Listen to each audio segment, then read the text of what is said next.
Welcome to another edition of the Basketball Teacher Podcast. Our mission is to bring you discussions on a wide array of topics in the coaching world to grow players on and off the court. You can connect with us on YouTube, Facebook, and Twitter, and also reach us directly through email at basketballteacherpodcast@gmail.com. Now, here's your host, Coach Mike Hernandez.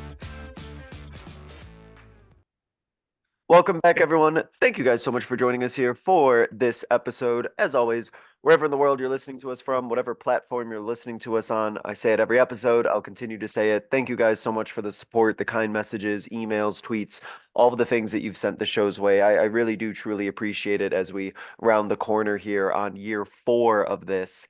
And I'm really excited that this episode worked out kind of well with off season, because I think a lot of us as coaches, as we kind of think about what we're looking to improve on and things that we're going to try to attack for next year, one of the big points of emphasis I hear sometimes in coaching circles is talking about, getting stronger and getting more physically fit and being able to just be a little bit more tougher physically and have the weight and the strength and the stamina and kind of that endurance, especially as the season goes on, or in those tough, defensive rebounds, offensive rebounds, going up strong to the basket, all that really good stuff. So that's what we're going to get into today, about building a physically strong team. So like I said, I think this is really cool that this episode will kind of come out here right in peak off-season time. So as listeners, you guys can kind of do a little reflecting on your own practices when it comes to the weight room and things that you do like that, and hopefully are able to take some tips and ideas from my guest here.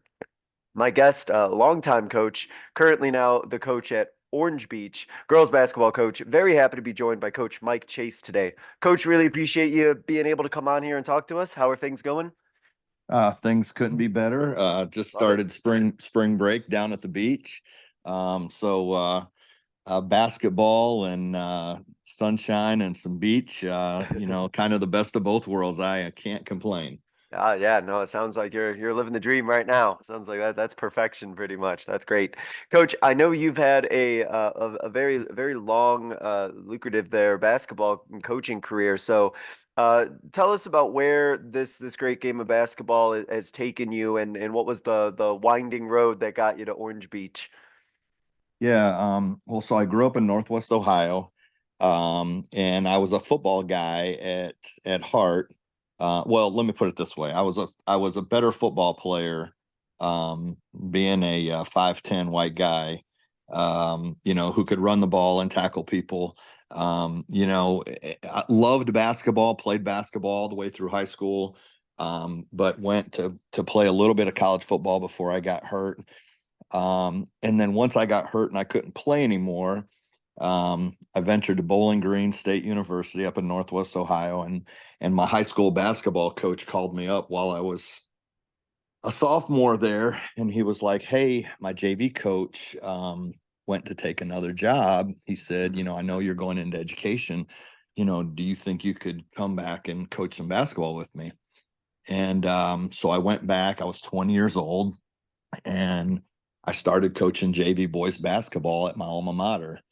And I coached with a guy named Bruce Smith, who is an all-time high school boys basketball coach in the state of Ohio.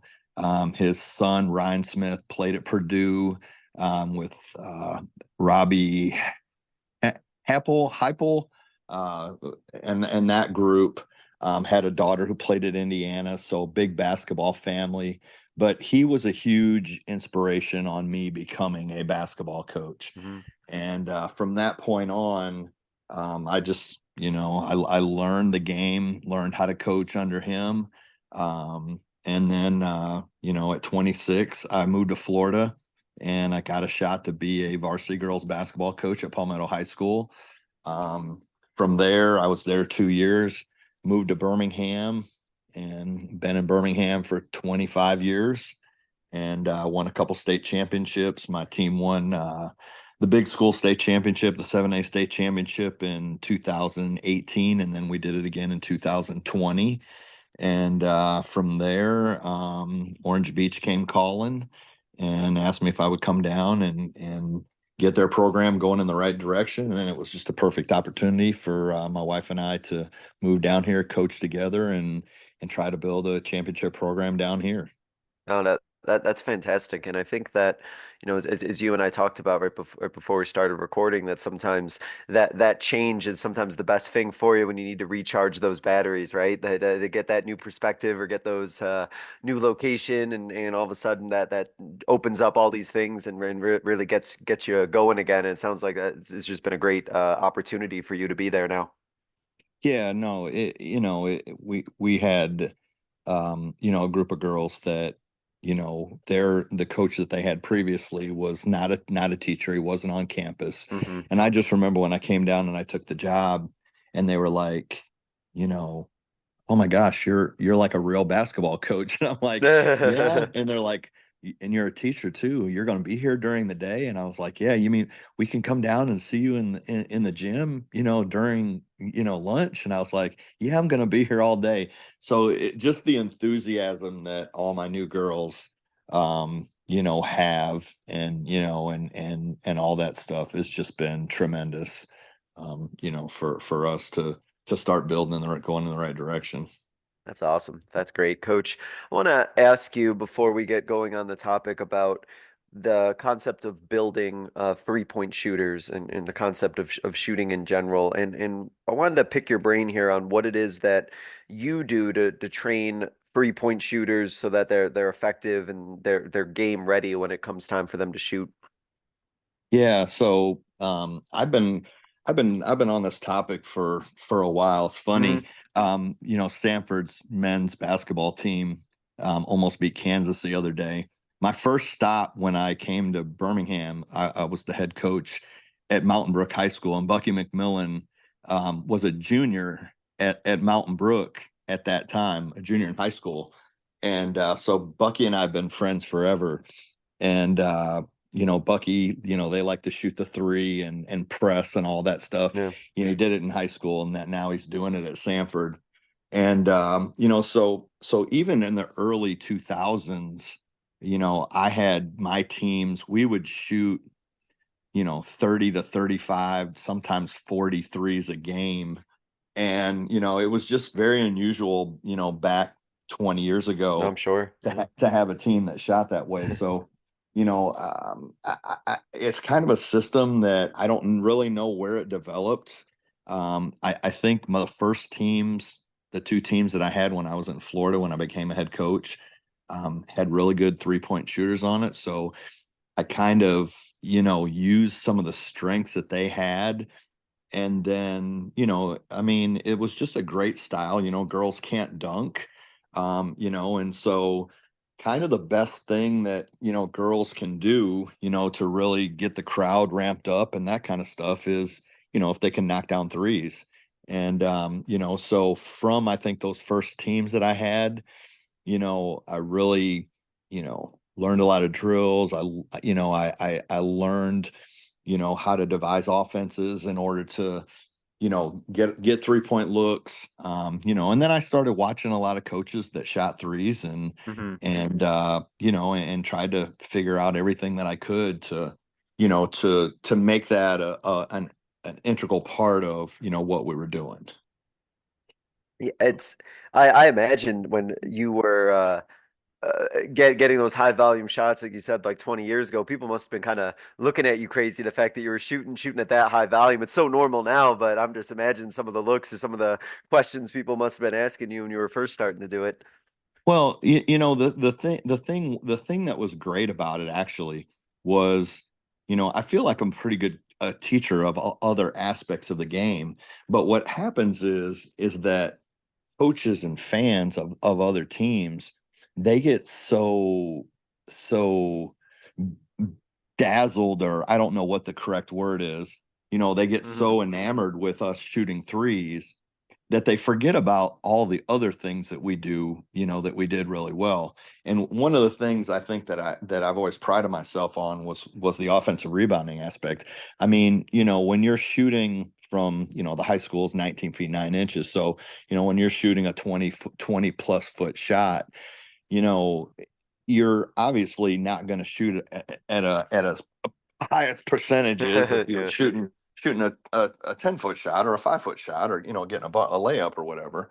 And so so what we did was we paired all of our offensive rebounding stuff with our 3-point shooting stuff. And we actually did something that when I talked to other coaches, they thought was almost unheard of. Was with our 3-point shooting, we would send all 5 to the boards. And Okay. everyone's like, how are you sending all 5 to the boards? Aren't you getting worried about being runouts, and those kind of things? Well, what I started doing way back in the day was we would send 5 at the beginning of the game. We would shoot our normal threes, and I would have a coach that would chart our second chance points. So anytime we got an offensive rebound and we scored, we kept those points. And then we also kept points for how many runouts we gave up, how many uncontested layups. And we were okay with, we were going to send 5.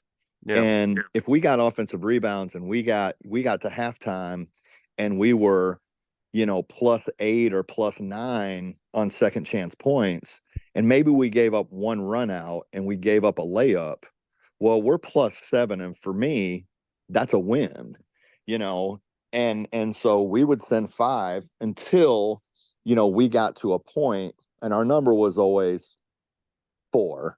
So if we got to the point where we were sending 5 and we were -4 in the second chance points for them versus, I'm sorry, the run out layups for them versus the second chance points for us, well, then we would just send 4 and we would drop 1 back, and vice versa. But I think the thing that really got lost was how good of an offensive rebounding team, that we were, because your traditional rebounds aren't, everybody's learned to worry about boxing out the blocks and worry about boxing out, within the, like the SEC logo, that little restricted area. Those were not the rebounds that teams typically had to box out against us. And, I remember talking to coaches and they would say, when we would prepare for you, we would completely change all of our offensive rebounding drills, because the traditional rebounding drills that were 12 feet and in were not things that you were ever getting, because if you were missing, your rebound's going to bounce out 12 to 15 feet. And so that's a totally different rebound than a traditional team was. So, so that all those little things kind of go with being a 3-point shooter and being a 3-point shooting team. You can't just say, hey, we're going to shoot threes and we're going to send 5 guys back and not give up a layup. You're not going to make enough shots. You've got to win that second chance battle. Yeah, no, that'd be really interesting to chart, sending 5 and to see what, the differential would be there in terms Sure. of, transition and everything. I think that would be really something, interesting. I'm writing that down because I'd be curious to chart that for myself and just kind of see what the difference would be. But, So sending 5. our number was Yeah. and back in the day it was a lot harder to chart, because we used to do everything by hand. But Yeah, yeah. now, we send our stuff into Huddle, we send our stuff into our service. And so, since we've had all this new technology where you can, have your films, statted and all those numbers done. So right now our number is 45%. So if we can rebound 45%, I think this year, if we rebounded 45% of all of our misses, I think we won every game. And if we were under 45%, then we didn't lose every game, but that was our number. So typically, if we can rebound 4.5, basically 4.5 out of every 10 missed shots, we're probably going to, win that game, because obviously if the ball's going in and we're taking a lot of threes, you're basically, when you make a 3, you're winning a possession and a half. So if you're playing a team that's traditionally a 2-point shooting team, if I go down and make a 3, well, you can't go down, and if you make a 2, you're still going to be down a half a possession.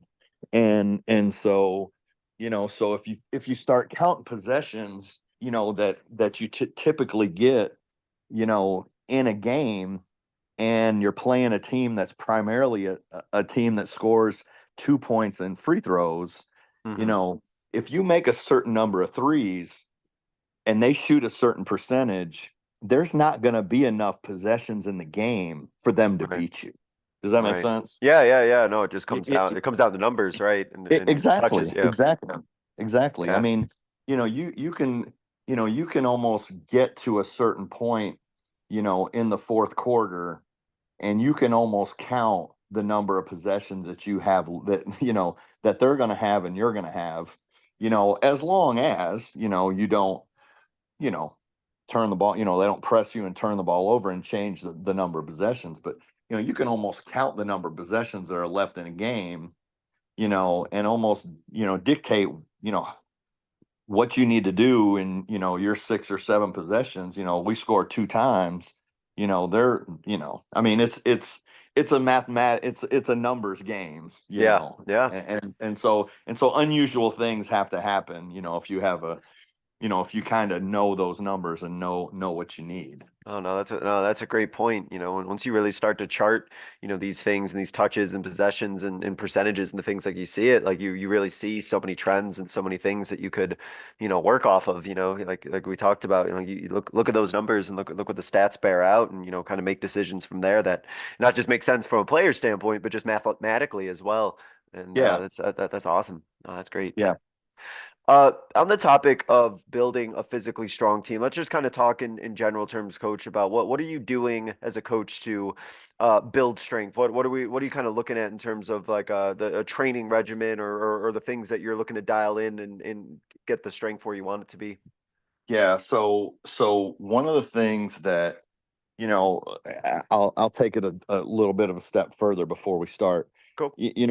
For me, from a coaching perspective, and I kind of go back to numbers again.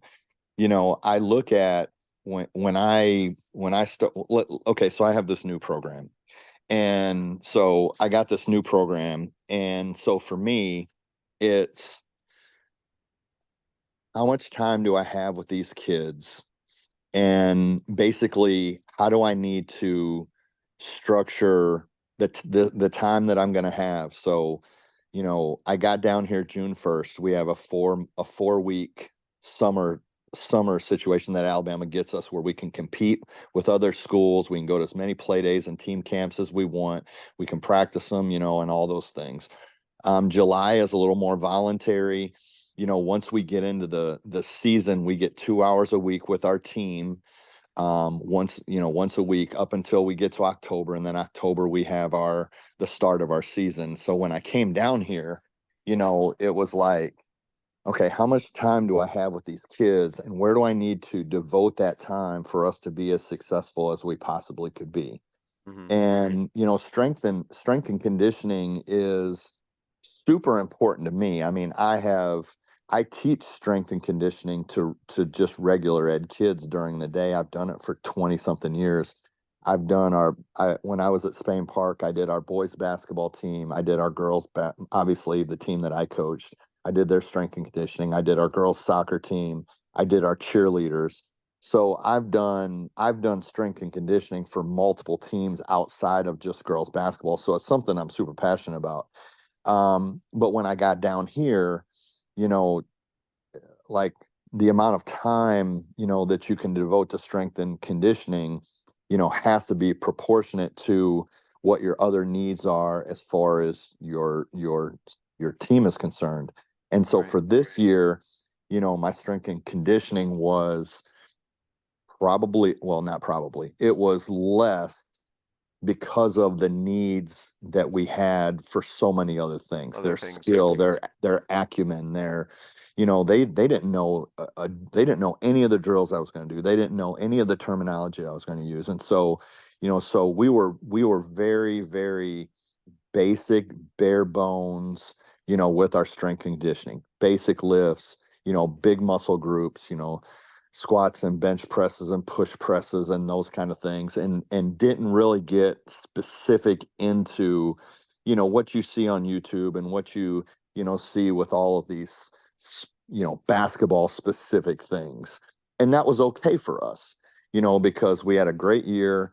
I think the time that we spent where we needed to spend it was perfect, and that kind of stuff. But I told our kids all the way through, all of our kids that were coming back, I was like, look, I said, I know that what our strength and conditioning program was this year. Next year, it's going to be a way different. Just because now, when I go in with this group that I have right now, they know my terminology, they know our offense, they know our defense, they know our press breaks, they know those kind of things. So all of that time that I had to devote to that, now I can structure into, trying to win, those extra little battles. And from a coaching perspective, I always look at how how is my strength and conditioning, how many points a game is that going to get me? Like, how many extra defensive rebounds, how many extra offensive rebounds, how many charges, how many play through contact and ones are we going to get through a good strength and conditioning program? And so I feel like, you know and all the programs I've started, I think that, it's not something that I could have gone in and did, 30 minutes 3 days a week in season like I would normally do. Mhm. We couldn't afford taking that time At the time, away yeah. from the gym. But, you know, like I said, I don't, I mean, all you have to do is you could turn the TV on right now, whether you're watching the women's tournament, you're watching the men's tournament. I mean, it's a bloodbath out there. I mean, those Yeah, it's a guys war. are, one of the girls that plays, she was all SEC, Sarah Ashley Barker, who plays at Alabama. Um, she's, I guess, what you would say their best player. She played for me at Spain Park. She was Miss Alabama, Miss Basketball Alabama. She was a two-time Player of the Year, 2,500 point a game scorer. She's a 6 foot, point guard that's built like a brick, what house, and and is playing, in the end, they got beat tonight by Texas. Texas, number one team in the in their region. But I mean, she was the epitome of um she was the epitome of you know I mean, just being able to play through contact and do Yeah. all those types of Just things. So physicality, yeah. yeah. So so I mean, I think we're at the point now, where, we can start to, and not that we didn't, I mean, they have the basics, but now I feel like we can start, you know, doing some things with our post players, doing some different things with our guards, strength, conditioning, speed, agility, those types of things. And really start to implement, what I think is, it can be a game changer. I mean, it not only does it make you better on the floor, but it also helps prevent injury. Um, and just, I think, boost the confidence. I know when I'm a big into strength and conditioning, and I know when I, am consistent and go in the weight room and I lift and I run and and I'm fit and I'm strong, and I'm not even playing a sport, but I know the confidence that gives me, just walking around in my daily. And so I know, what that does for athletes, male and female, no matter what the sport they're playing. Um, you Yeah. know, Did you find that in your experience that you had to do a lot of work, like selling the weight room and the importance of it? Was there a long buy-in process for your team? Because I know I've talked to some coaches who, they'll talk about how, players, they'll go to the weight room, but maybe just kind of go for the motions or not, all too excited about doing it, kind of treating it more like a chore than anything else. Did you have any of that experience, or was the motivation and the buy-in kind of there from the beginning? no, I think it's a great question. I think where I've found the buy-in is when, number one, you have somebody who is passionate and really, really knows what they're doing. And then number two, a lot of you'd be amazed. You'd be amazed there are a lot of coaches, and even when I was at Spain Park, and we had a lot of coaches that really just was a high school coach that just had to coach, their one sport. They weren't assistants in a whole bunch of sports and didn't have the time to do it. They hired out. Like, they hired groups that would Oh, come really? in from Wow. outside and do their strength and the conditioning. And and to me, it I mean, I'll lift with my kids. I mean, I run with my kids. If we go out and we do sprints, if we go out and we run distance stuff, if we do whatever, I mean, I lace my shoes up and I go out and I run with them. You're getting after it Um, too, yeah. and so I think it's for I guess for me, I've never had anybody not buy into it, because I think that they see that. I mean, it's just like boxing out and playing defense. I mean, I tell them, hey, if you ain't gonna box out, if you ain't gonna play defense, then you ain't gonna play. And so it's no different than, if you ain't gonna buy in the weight room, then there's no reason for you to even be out here. And it's not really a threat. It's just, they know that that's an important part, of what we're doing. And but I have seen it the other way. I've had, the funny thing is I've had coaches at different schools from different sports ask me if I would go and I would do their strength and conditioning for their athletes. And there were a couple teams that I would start to do it, and the coach would be over there, and the coach would be, drinking their coffee and on their phone and not paying attention and all that stuff. And then their kids were really hard for me to motivate and be Mhm. passionate about the weight room, because the head coach wasn't involved. The head coach wasn't paying attention. The head coach wasn't, and all that stuff.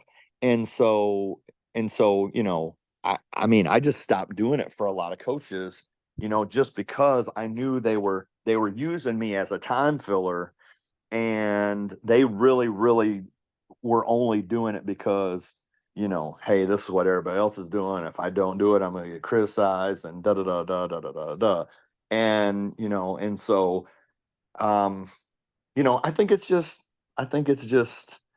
if you know what you're doing and you're passionate and you make it important, I think that, I mean, that's my job. My job is to get these kids to buy into everything I'm doing, you Yeah. know, and so, Well, I mean, I think that kind of speaks to the point of anything coaching related, right? What you're passionate about, what you're excited about, what you're all in about are going to be the things that your players are going to be all in about. So to your point, being is yourself being somebody who's big into fitness, conditioning, and not just for the basketball sense, but on a personal level as well. Like all of your players, I'm sure can see that, radiate off you how important it is and how excited and how energetic you get and how amped up you get for it, and of course all the basketball benefits you get from it as well. I mean, I'm sure there's, like you said, there's very little that you need to do to sell it at that point. yeah. So one of the things that I do, then everybody thinks I'm crazy about, Hmm.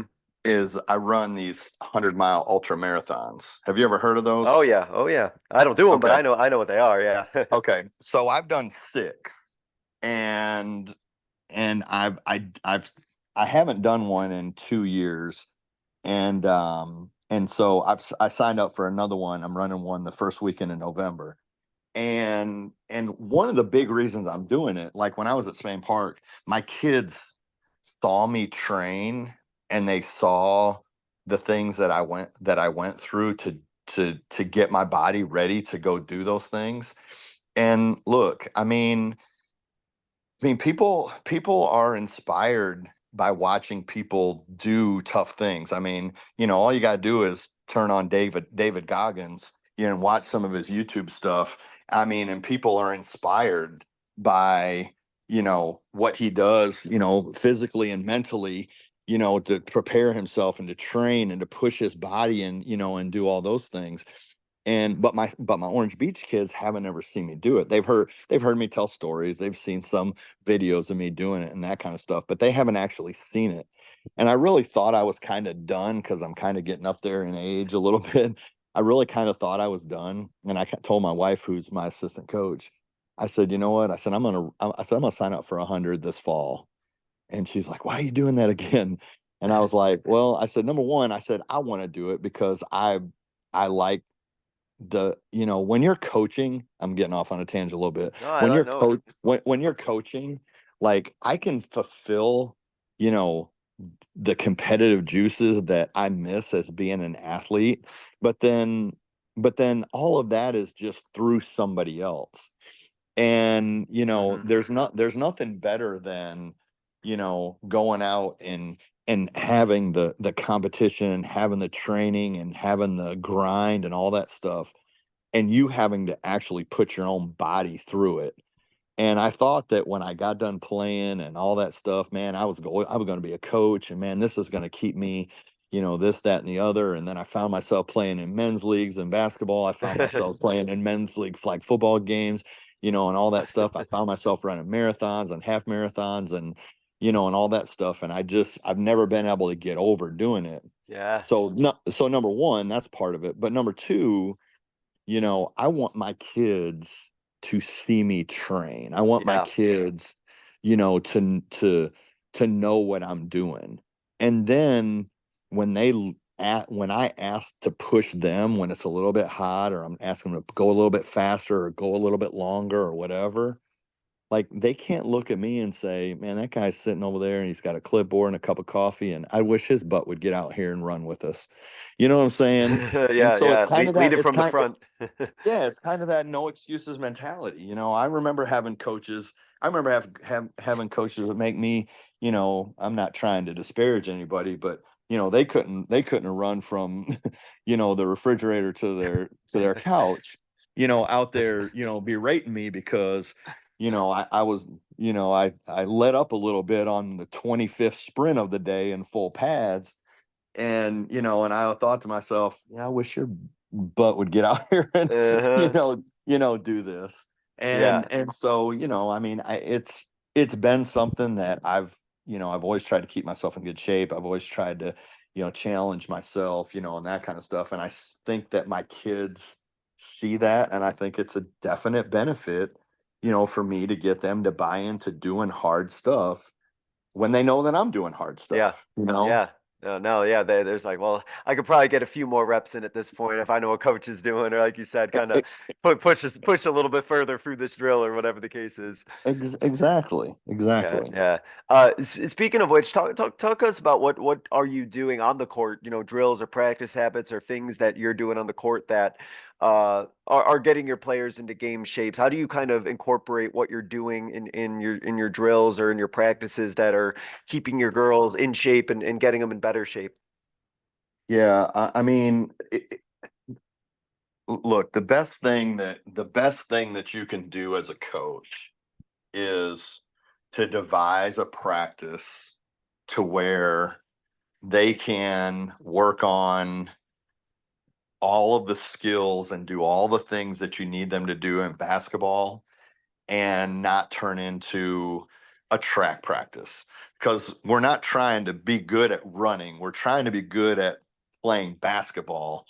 And so, so I think when I first started coaching, I was, I mean, we gotta do this, but I've gotta save time at the end for us to run some down and backs and run some suicides and do all those things. And don't get me wrong, I am certainly not opposed, to doing some conditioning and those kind of things. But man, can I do a full court ball handling drill? Can I do a full court layup drill? Can I do some sort of defensive corridor drill, where they're defending a ball handler, and all that stuff? Can I get all of that while working on basketball? And I think, when I was younger, I really didn't know how to organize and run a practice. And then as I got better at it, and I was got to be around more coaches, and I got to listen to more things, I think it's really just about organization. I really never try to teach longer than 8 to 10 minutes. So my way of kind of conducting a practice plan is early in the season, you're going to teach. Yeah, you're going to have to teach a lot. You're going to have to, anything new you're putting in, you got to kind of revamp stuff that, and get their mind right if we haven't run some of our stuff or whatever. But I know my kids can only listen to me coach and kind of work through things for about 8 to 10 minutes at the max. And so what I'm always trying to do is trying to do something almost like interval training.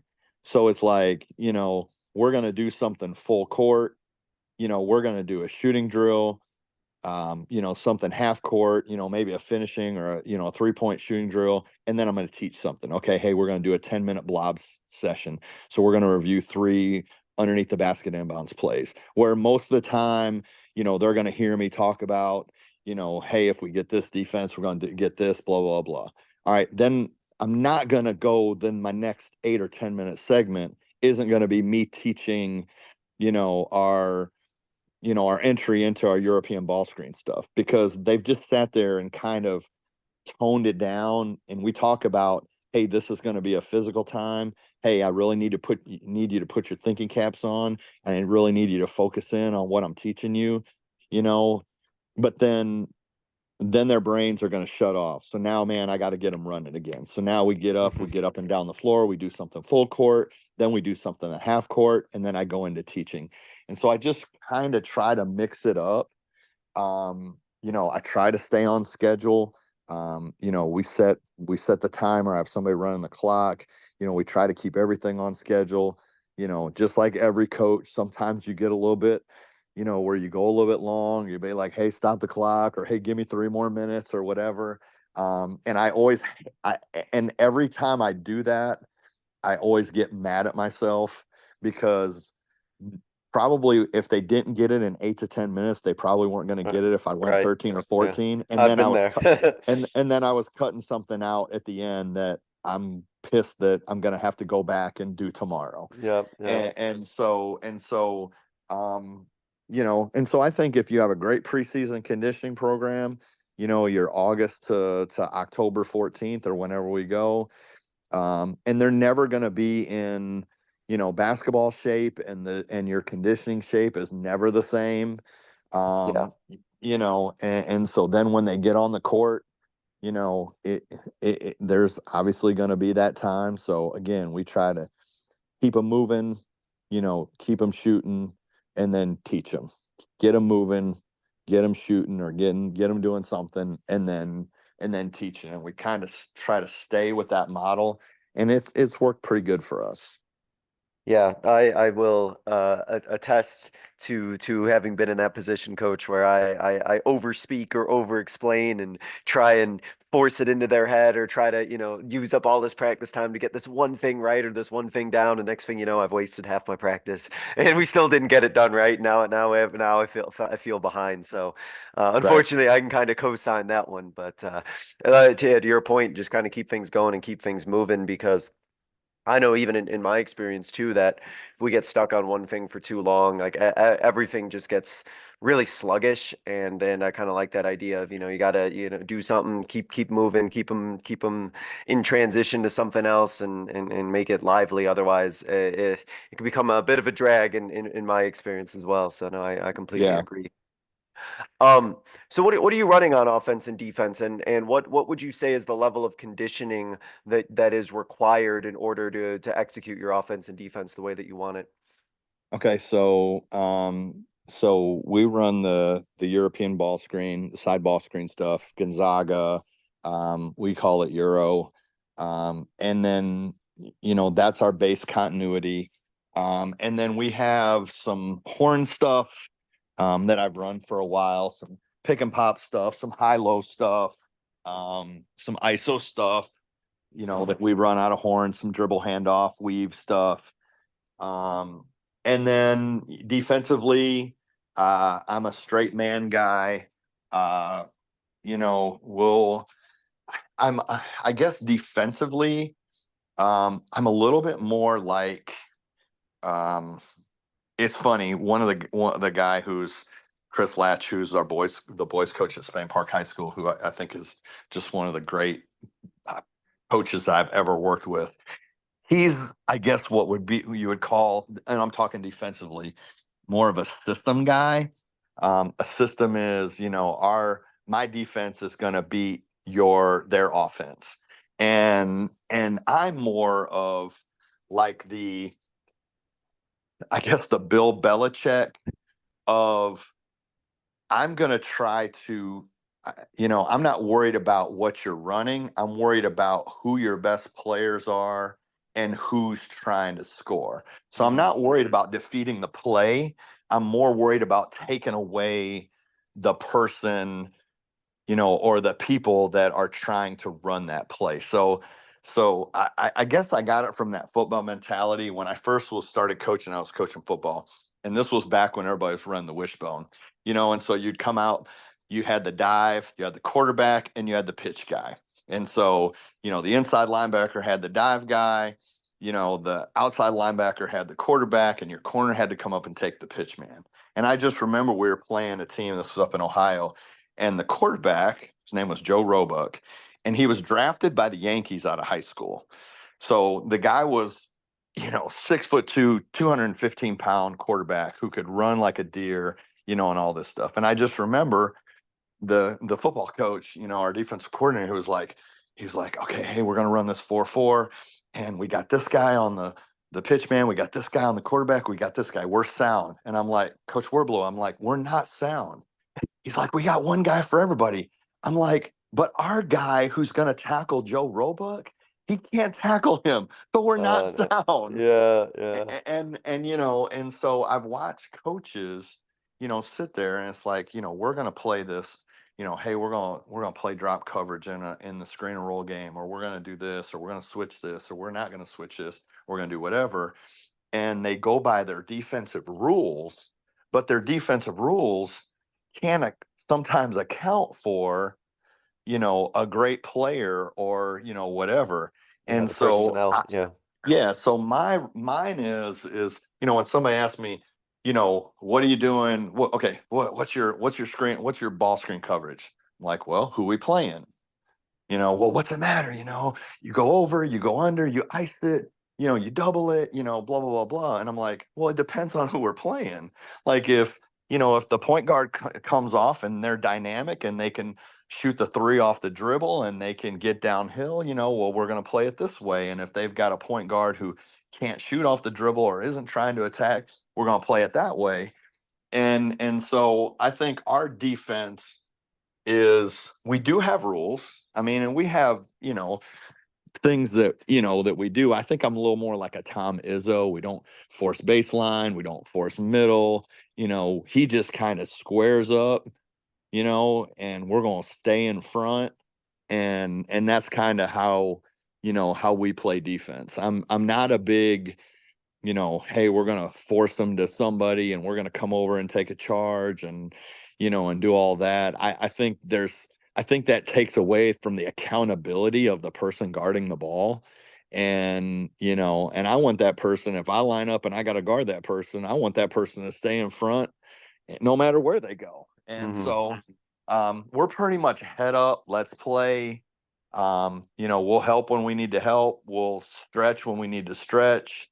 It's basically going to be determined by the team that we play. So, Yeah, and with that, I imagine there has to be a lot of the fitness and the stamina and everything that we just kind of talked about, because you never kind of know, game to game, what sort of little adjustments you might need to make, right, in terms of the way you're going to play someone, or the way that you're going to, have to be maybe a little bit more aggressive, less aggressive, the way that you talked about the screens and then the adjustments that you make, like that idea of kind of having to be ready for, to adjust or be able to, play any sort of style, I think really lends the idea of making sure that you're intentionally practicing to be in shape, hitting the weight room, because who knows what of each of those skill sets are going to be required, in that particular game or that particular instance. You kind of have to be working on everything on a physical standpoint. ain't no doubt. No doubt. I mean, I think, and I'm not trying to disparage playing zone, because I've played zone before and I know coaches that play really good zones and that kind of stuff. But I Hmm. do think that, sitting down and guarding somebody a man to man, and we don't press. We That was just, like I said, it was too much for us. to come in and say, okay, hey, these guys don't know how to do anything. I tried to tell them, and I'm not trying to again disparage the guy who was before me, but I mean, they didn't run anything last year. They ran one play, they ran one inbounds play. It was very unorganized, very disorganized. They didn't know how to break a press. They didn't know how to do anything. And so not only were they having to learn, all the stuff, I tried to tell them, I said, look, your old coach was teaching you, we'll use languages. Your old coach was teaching you English 101, and that's what he taught you all year. I said, now I'm going to come in and I'm going to teach you Spanish if we're talking in basketball terms. I said, but I'm not going to I can't teach you Spanish 101. I said, we got to go to Spanish 401. And so, so with that, it was, would I've liked to have been able to press? Yes. Did we have the time? Because they couldn't break a press to save their life. So the first thing that I did when I came in was I had to teach them how to break a press. And I mean, I remember, we started playing games in June, and I remember parents coming up to me and going, we got beat. And I remember parents coming up to me and going, oh my gosh, coach, thank you, thank you, thank you. And I'm like, thank you for what? We just got beat 20 in a running clock summer league game. And they're like, no, we broke the press 4 times. I said, yeah. I said, but we got it stolen 12. And they're like, no, you don't understand, coach.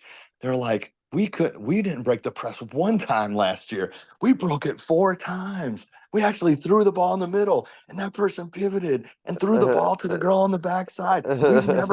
We've never seen our girls do that.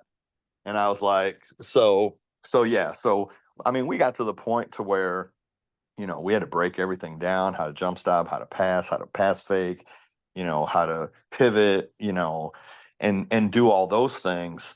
But like I said, then it's okay, what am I not going to be able to do? Would I've loved to have a little bit of a press? Would I've have a press game?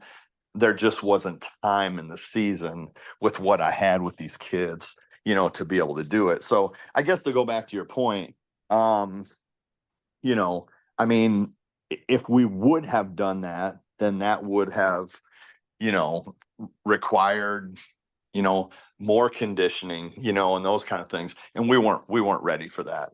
Yeah. And then that speaks to where your team was at, and not throwing everything at them if they're not ready for that. They they have Spanish 401, but the AP Spanish might be yeah, right. Yeah, no doubt. Yeah.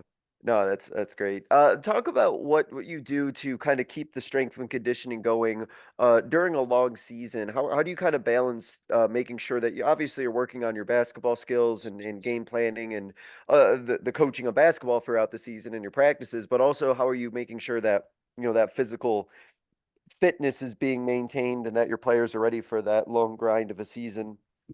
Yeah, so I'll take you through what my program will be. Probably not even next year, but maybe the year after. Mm-hmm. So when I was at Spain Park and we were, going down the state tournament, winning state championships and all those kind of things. Basically, what we would do is we kind of broke our season up into 4 seasons. So we had our summer season, we had our fall. So our summer season would be basically the Tuesday after Memorial Day, and we would have a 4-week time period in there. And we would practice every day, and we would lift 4 days a week. And usually Monday, Tuesday, Thursday, Friday. Usually somewhere between the 35 to 45 minute range. And then in July, we had a lot of kids that would play AAU. And so we would have 3 days a week, usually Tuesday, Wednesday, Thursday. Those would be the days that most of the kids would be in town if they weren't gone for the week. And we would do skill work, and we would do a little bit lighter, more of a maintenance type strength training stuff. They would have a couple weeks off before they would come back in the middle of August. And then from August to October, we would hammer it. I mean, we would be in there 4 days a week. We would be going heavy, usually 4 weeks with a test day after 4 weeks, and then kind of a recovery 2 or 3 days before we start our next four weeks. And we would go super heavy. We'd be in the weight room. We would be on the track. We would be doing plyo boxes. We would be doing speed ladders. We would be doing, I mean, anything and everything that you could do, we would do that. When we would get to the season, basically we would start in October, and we would go from October to Christmas. And from October to Christmas, we would lift 3 days a week. Now we would try to find, usually we practiced 6 days a week. So we practiced Sunday through Friday. Our games were in the middle of the week. We rarely played on Saturday unless it was a tournament or something. And so we would normally lift like Sunday, Monday, Wednesday were usually 3 days that we didn't have games. We'd try not to lift on a game day if we couldn't. And if we had a game on a Monday, we would just move it around. When we got to Christmas, then we would go from Christmas until the end of the season. And even when we went to played in the state championship, that week we went in the weight room. So we would lift 2 days a week then. So when we got into January and February, we would go 2 days a week, lighter weight, more reps. We would probably only spend about 20 to 25 minutes in the weight room, not a whole lot of lifts, just trying to maintain what we've built up in the fall and through the first part of the year. And then when the season got over, usually we would end the last week of February if we went to the state tournament. I would give them off until probably around spring break, which would be about a 4 to 5 week period. And then we would start lifting back, usually right around the 1st of April. And we'd get back into heavy lifting that would take us April into our June period. And that was pretty much how it would work. So we would be in the weight room, pretty much year round, with the exception of, a couple weeks in August and a couple weeks after we got done with the season. But I will tell you, I've had kids that have gone on to, I got a girl that's obviously playing in Alabama right now. I had a girl that just graduated, played at Richmond, and a couple other Division I's that had just played recently. Most of the kids, when they've gone into, even when they've gone to Alabama, they were like, Coach, they were like, I'm the strongest one here. Like That's awesome. I'm like, these freshmen are coming in and, they don't know and and I'm lifting with a junior or senior and, and I'm doing, everything they're doing and more and that kind of stuff. So, so that tells me that what we're doing is, and look, I go down, when I go down to, like, when I go and visit colleges, like I know the Currys at Alabama. I've known them for forever. And I'll go down and spend a day with them, and I won't even go. Like, I've gone down and said, I don't even want to come on a day that you're practicing. I want to come a day where you're doing your strength and conditioning. And I'll go down and just watch what they do and see what they're doing to see if I'm doing is what we're supposed to be doing, and if I can steal something and incorporate it into my program. So That no, I mean, it's incredible the amount of, coaches I talk to at the collegiate level who talk about how, they get players who come in who just, physically aren't ready for whether it's the speed of the game or the strength of the game. So to be able to, help give your players that sort of advantage, I imagine they, like you just mentioned, right, or just sort of must feel leagues ahead knowing that they have, a regimen and a routine and something that they're going to be using in college. They already have, a really great foundation for by the time they get there. yeah. All right. Awesome. Coach, I wanted to ask you really quickly about what you think, you do, or what do you think a coach can do in order to make sure that their players are not, overexerting, overworking, leading to all of the injuries that, are commonplace and that we see a lot, whether it's, the ankles or knees or just that wear and tear. What do you kind of make sure that you're working on with your players so that they're going hard physically, but they're also making sure that they're taking care of themselves and kind of maintaining injury freeness as best they can? Yeah, I mean that's Or that's easier said than done, I know. very, very, very much easier said than done. I mean, every kid is different, and we try to talk to them about, nutrition, and we try to talk to them about getting sleep. We try to talk to them about, most schools, when I first started coaching, I mean, I was the athletic trainer. I mean, when I first Mhm. started coaching 30 years ago, I remember, I got my first job, and I remember I was coaching varsity football, and the coach came over and said, "Hey, you're going to do running backs, you're going to do DBs, and you're going to tape ankles." And I'm like, "What?" And he gave me a Kramer book. It was like a big textbook. And he said, here's a textbook on how to tape. And so when any of our athletes come to you, you got to tape them. And that was what, training was back in those days. Well, now schools, we have, three trainers at our school. I mean, they have ultrasound and STEM, and we're about to build a $46 million athletic facility. And in our field, our field house, we're actually going to have the walk-in hot and cold tubs like you see at like Alabama and all those, like state of the art, like walk in, can put multiple athletes in a cold tub, not the old steel drum where you had to load the ice in, and all that stuff we're talking about. And so, a lot of it is, if I can make them strong and I can condition them, and then keep them, with our trainers. We fortunately for us, we had no major injuries. My daughter, who graduated 2 years ago from me, I mean, she tore her ACL her junior year.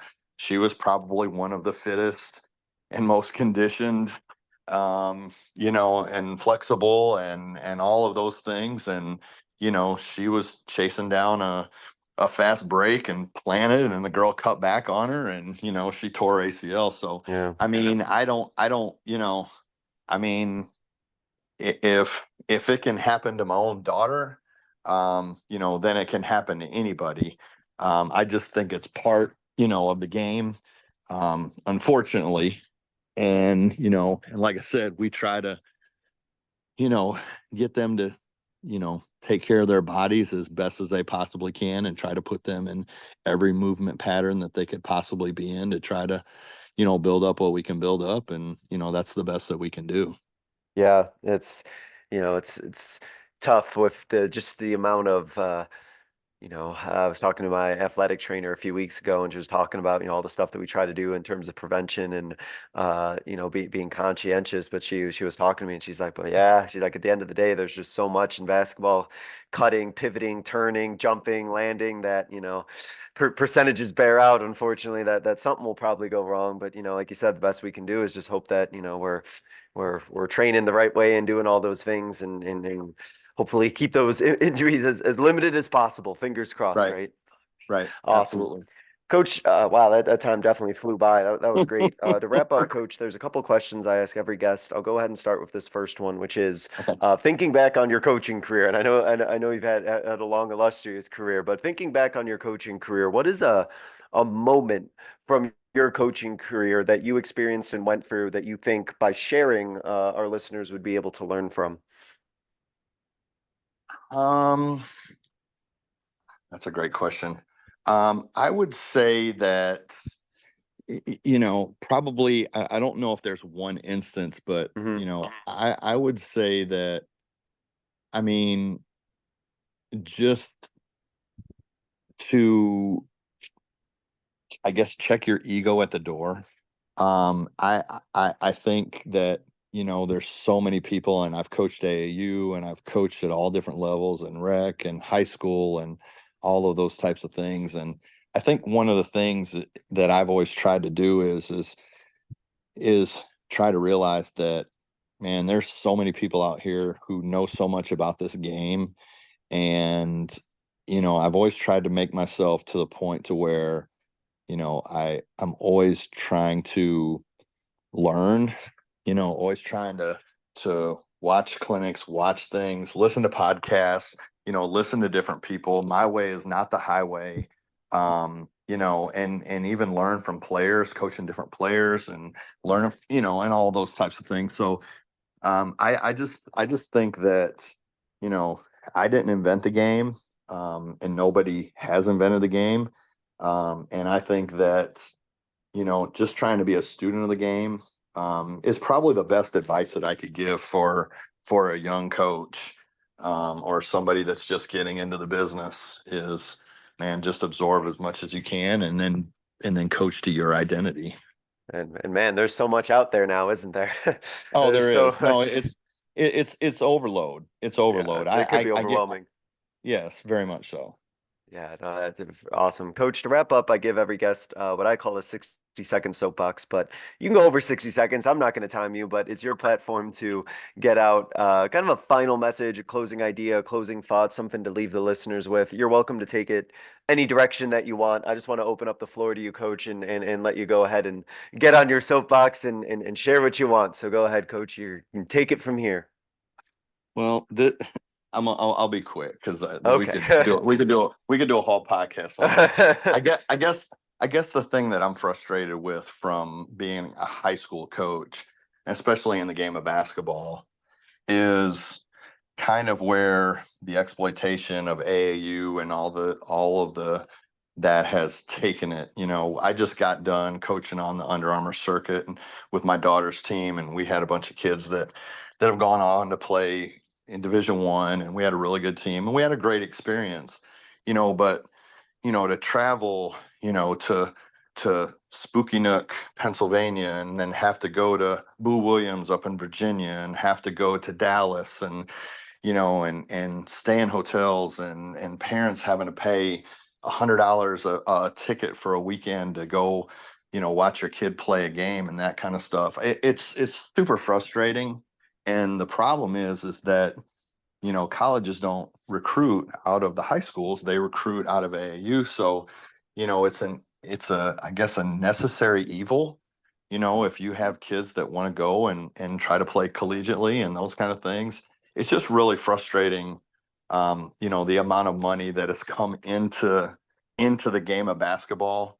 And, and I think it's really, deterred the growth of the game, because I think people are trying to make too much money off these high school kids. And that's a frustrating point for me. Yeah, there's a lot of elements, unfortunately, that feel very exploitive, don't they? Very, wrong reasons. Yeah, Right. and I don't have as much experience as you and others do at the AAU and the club level, but just some of the things that I hear of things that are going on, it's kind of mind-boggling. It's kind of crazy. Hopefully we can make some adjustments and changes, and get this game back to the kids where it belongs, and not Absolutely. in some of these other elements, right? Absolutely. Awesome. Coach, I really appreciate you being able to come on and share a lot of insights about, your physical strength and program running and even your physical fitness journey as well. This is great. Like I said, it is coming out on a great time here in the off season for I know me and our listeners to really kind of reflect on what we're doing in the weight room and what we're doing to get our teams ready physically for this next year coming up. So best of luck as you continue doing great things at Orange Beach and keep on going with the momentum that you've already built there, Coach. Really appreciate you coming on and spending some time talking to us. Yes, sir. Thank you. Awesome. Thank you guys so much for listening. This was another edition of the Basketball Teacher Podcast. We will see you guys next time. Thank you for listening to another edition of the Basketball Teacher Podcast. Make sure to connect with us on YouTube, Facebook, and Twitter, or reach us directly through email at basketballteacherpodcast@gmail.com. Take care, be safe, and we'll see you next time.